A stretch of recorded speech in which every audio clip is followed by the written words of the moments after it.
Hi, I'm your world history instructor. Today we're going to talk about the world history course. Now, first thing first, I want to ask you, why do you want to study history?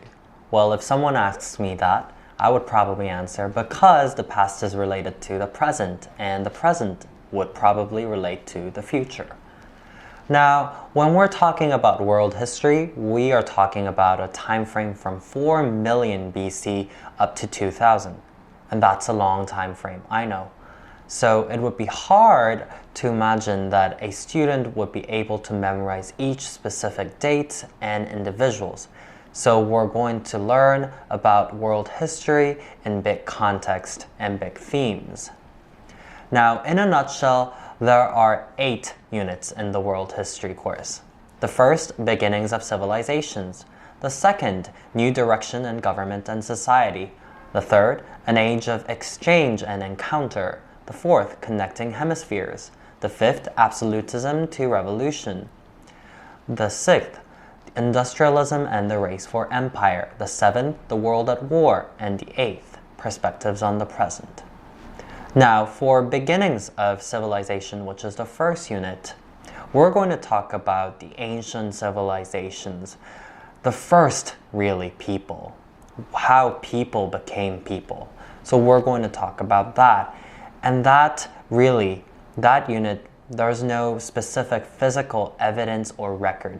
So we're going to rely on fossils a lot. So we're going to be an archaeologist, basically.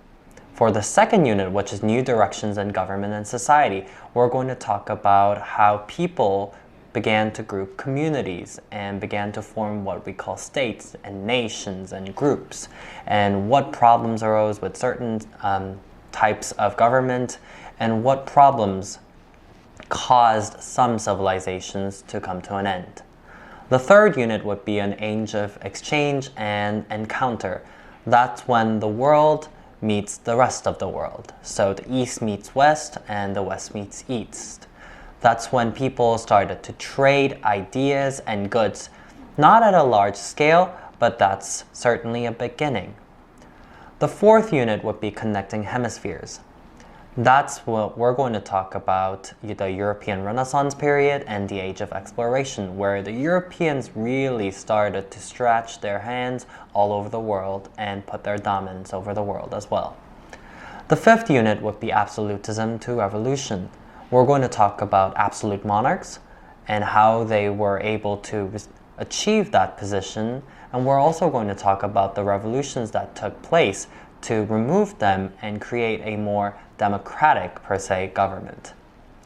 The sixth unit would be industrialism and the race for empire.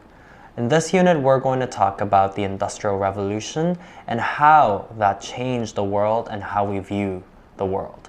And we're also going to talk about how European nations were stretching their hands and eventually establishing an empire all over the world. We're going to focus on England, Spain, Portugal, Netherlands, and few more countries. The seventh unit would be the world at war. In this unit, we are going to focus on 2 major wars, World War I and World War II. We are going to discuss the key individuals in those wars, and we're going to discuss about the consequences of those wars as well. And the last unit, perspectives on the present. We are going to talk about what problems we face in the 21st century as a global community. And we're going to discuss about possible solutions. And we are going to use what we learned in the previous units to really find a better solution for the future. I always like to say, the facts are fixed, but the interpretations are not. So we are going to learn how to interpret those facts and make our own historical theory. I hope to see you in class.